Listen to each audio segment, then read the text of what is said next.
Hey guys, this is a new video series I want to start doing along with the movie collection updates every month. This one will be taking all the new movies that I watched every month and talking about them and the ratings that I gave them.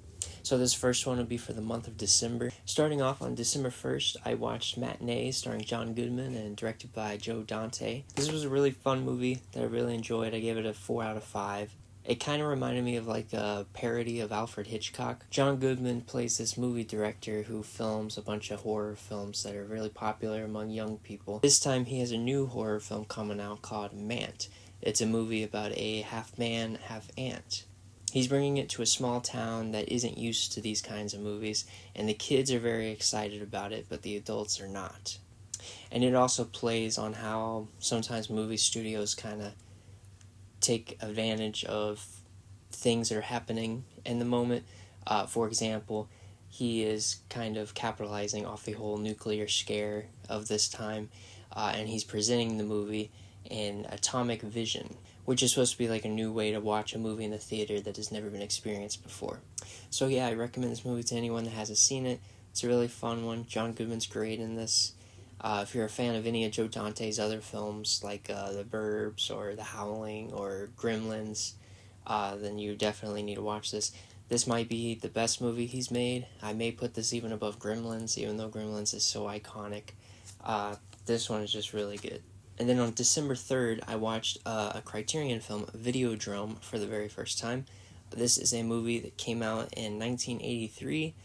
It's a very interesting movie. It's about a guy who's trying to find new, edgy material that would be great for his TV station. He comes across a videotape of something called Videodrome. When he watches this tape, it kind of creates a world. It kind of, in a way, takes over his mind, if that makes sense. I don't know, it's kind of a confusing movie to describe. Just like after he watches it, things start to become...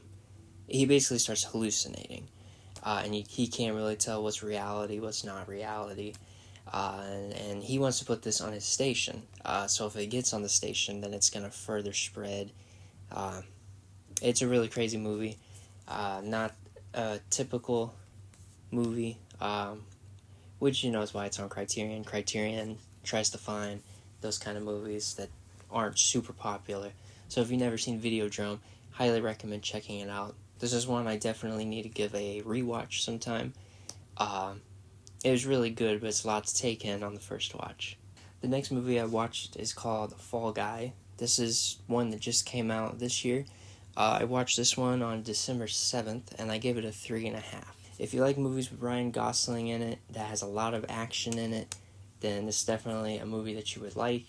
I thought it was good, but I didn't think it was super great. Okay, this is about a stuntman that comes out of a sort of retirement after a career-threatening accident. He's tasked with finding the missing lead actor in a new movie that's being made. He ends up going on this big, long adventure trying to find this missing main actor, and he just unravels more and more of the mystery and what has happened and what's going on. Overall, it's a fun movie. You'll have a good time with it. I gave it a 3.5. The next movie I watched was on December 20th, and that was Sonic the Hedgehog 3. I don't own that physically yet, so I can't hold up the Blu-ray for it. But it was definitely my favorite of the Sonic films so far. I feel like each Sonic is stepping it up as it goes. I'm not a huge fan of the first one that came out. I liked the second one a lot more. And then this third one was just as good, if not better, than the second one. I don't know a whole lot about the Sonic franchise, the video games, and whatnot, but I find the movies really fun. And I did know who Shadow was, so I was excited to see him, and I loved that Keanu Reeves was playing him. I thought that was a great pick.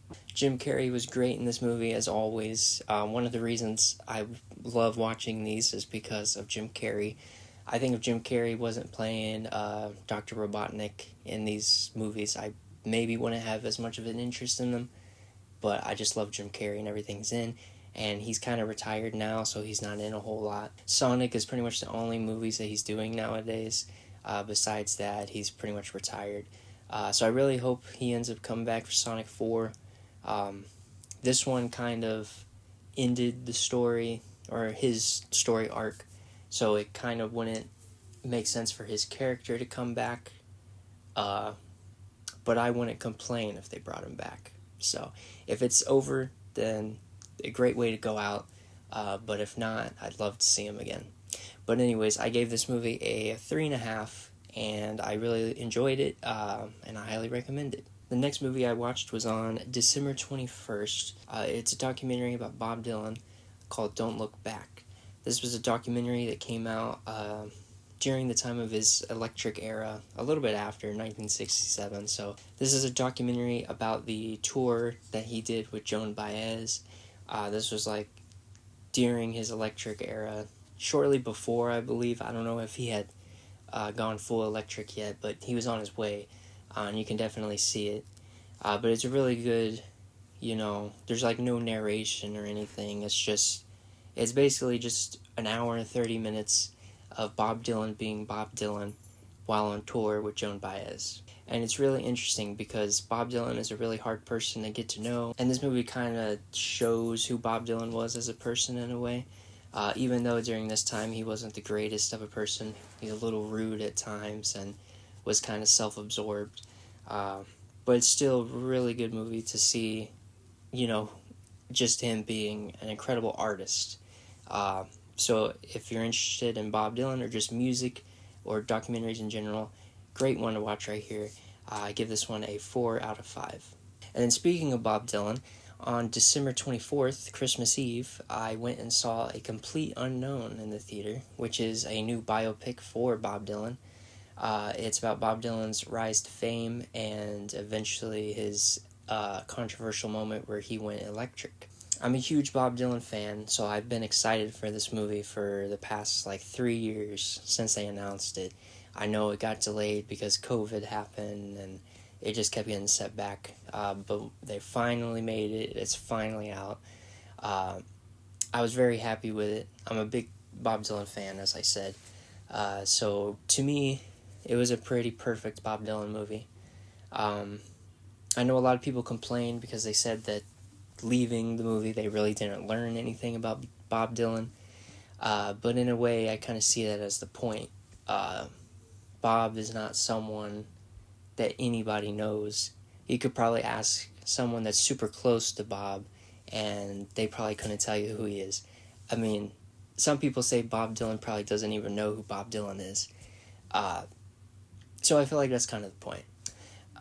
So definitely no complaints from me. I really enjoyed it. But I have to be realistic. I can't be biased. Can't give it 5 stars just because I like Bob Dylan. So I gave it a 4 out of 5. I think it's one of the best biopics I've seen for a musician. Timothée Chalamet did incredible in this movie. One of the best biopic performances of all time. It really did feel like I was watching Bob Dylan sometimes, and his voice sounded very similar to Bob's. Highly recommend this movie if you're into music or Bob. Very good, and I gave it a 4 out of 5. The next movie I watched was on December 28th. I watched this on Max. I don't have it yet on 4K, so again, nothing to hold up.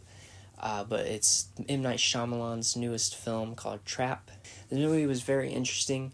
It's about a serial killer that's being trapped in a giant music event, a concert. So very interesting concept. I liked everything in the movie with the concert inside the arena. All of that I liked up until they left the arena. After that, the whole third act of this movie kind of ruined it a little bit for me. It just kind of went all over the place, and I didn't really understand some of the choices that were made. So because of that, I give it a 2.5. I think it's worth watching, especially for the first half of the movie. Just know that if you do watch it, it gets a little crazy towards the end, and it kind of takes you out of it. But still, I think it's worth watching, and I'm a big M. Night Shyamalan fan. So no matter what he puts out, good or bad, I'm going to watch it, and I'm going to recommend it, because he's a great director. One of the most hardworking ones, in my opinion. So yeah, 2.5 is what I gave this one. Next, on December 29th, I watched Smile 2. I watched it on Paramount Plus. I will be getting this on 4K because I like this one. This one, in my opinion, beats out the first one. I really did enjoy the first Smile movie a little more than most people did. I really enjoyed the first Smile, so I was hoping that this sequel would be just as good, and it turns out it was better. The main actress, Naomi Scott, in this movie was really good. I get into a whole conversation about how the Academy ignores horror and all the great talent in horror films for the Oscars and things like that. Very rarely do they get awarded anything or even nominated. But Naomi Scott was great. Could have been nominated for Best Actress. She's very good in this. The whole movie, very intense, very suspenseful. If you like the first Smile, this one's definitely good. These movies are very interesting to me because it's kind of a cheesy concept, but it's done so well. Smile 2, I give a 4 out of 5. The last movie I watched for December was on December 31st, and that was Nosferatu, another highly anticipated movie on my list. Just to give a little history, I do this every time I talk about this movie. Bram Stoker wrote the original Dracula, Bram Stoker's Dracula. That came out in the late 1800s. Fast forward to 1922, and a guy makes a movie called Nosferatu. Now, this one is basically a complete ripoff of Bram Stoker's Dracula.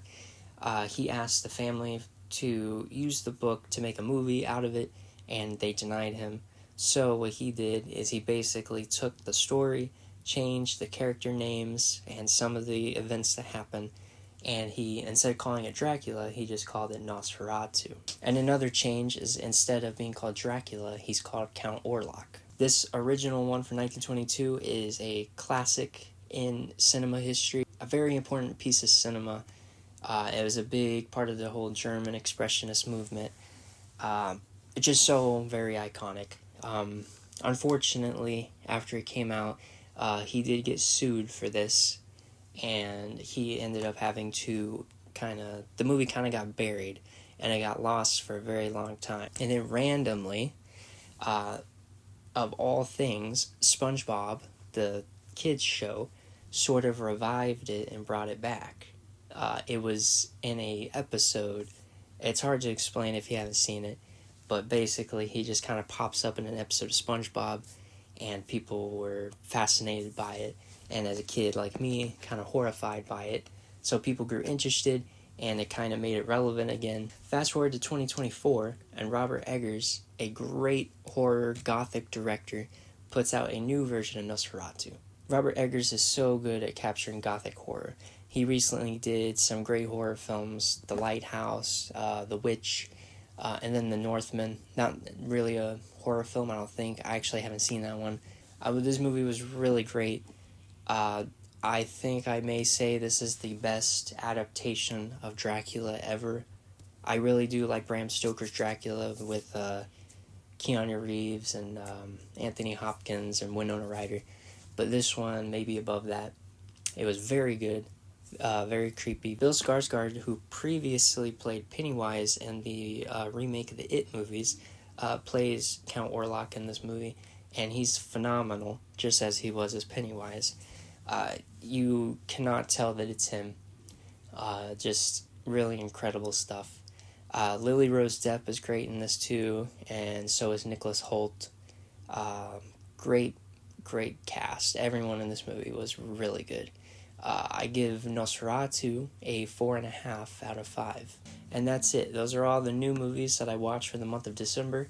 I'll do this again next month for all the new movies that I watched in the month of January. There was a bunch of other movies that I did rewatch this month, but I figured I would only focus on the new ones, just because I watched so many movies that a lot of them are rewatches, and it would just be a very long video. So for now, I'm just going to focus on the new ones that I watch. But thanks for watching, and I hope you stick around and watch the next one.